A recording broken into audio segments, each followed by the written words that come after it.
சமூகம் நமக்கு என்ன கத்து கொடுத்துட்டு இருக்கு தெரியுமா? யாரையும் நம்பாத. அவனை பார்த்தா நல்லவன் மாதிரி இல்லடா. கல்யாணம் ஆகி 2 வருஷமா புள்ள இல்ல. செக் பண்றதுக்கு லேடி டாக்டர்ட்ட கூட்டிட்டு போனேன். இதுல என்ன தப்பு இருக்கு? தப்புதான். மகாவை லேடி டாக்டர்ட்ட கூட்டு போயிருக்க கூடாது. உன்னை ஒரு மென்டல் ஹாஸ்பிடல் கூட்டிட்டு போயிருக்கணும். அப்பதான் எல்லா பிரச்சனையும் சரியாகும். அப்பா அப்பா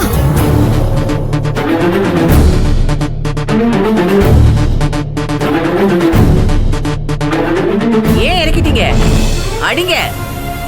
உங்களை கட்டிக்கிட்டு இந்த குடும்பத்தை தலையில தூக்கி சுமந்ததுக்கு எனக்கு இதுவும் வேணும், இன்னமும் வேணும். ஏன் நிறுத்திட்டீங்க?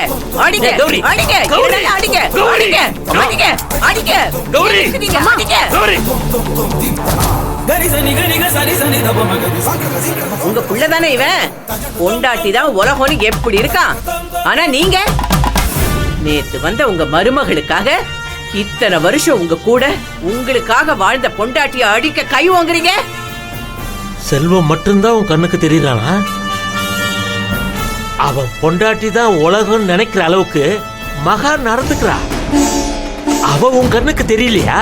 அப்பா அம்மா நீங்க 2 பேரும் எதுக்கு சண்டை போட்டுட்டு இருக்கீங்க?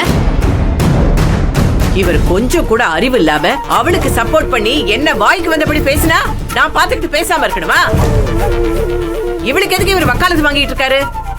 இந்த குடும்பம் இப்படியே முடிஞ்சு போயிடணும்னு நினைக்கிறாரா? வாரிசு வேணும்னு நினைக்கிறதுல என்ன தப்பு இருக்கு? குழந்தை பெத்துக்கிற எண்ணத்துல தான் நாங்களும் இருக்கோம். சந்தோஷமா இருக்கோன்னு செல்வமும் மகாவும் சொன்னதுக்கு அப்புறமும் போய் சொல்லி அவளை ஹாஸ்பிட்டலுக்கு கூட்டு போயிருக்க உனக்கு அசிங்கமா இல்ல? நிறுத்துறீங்களா?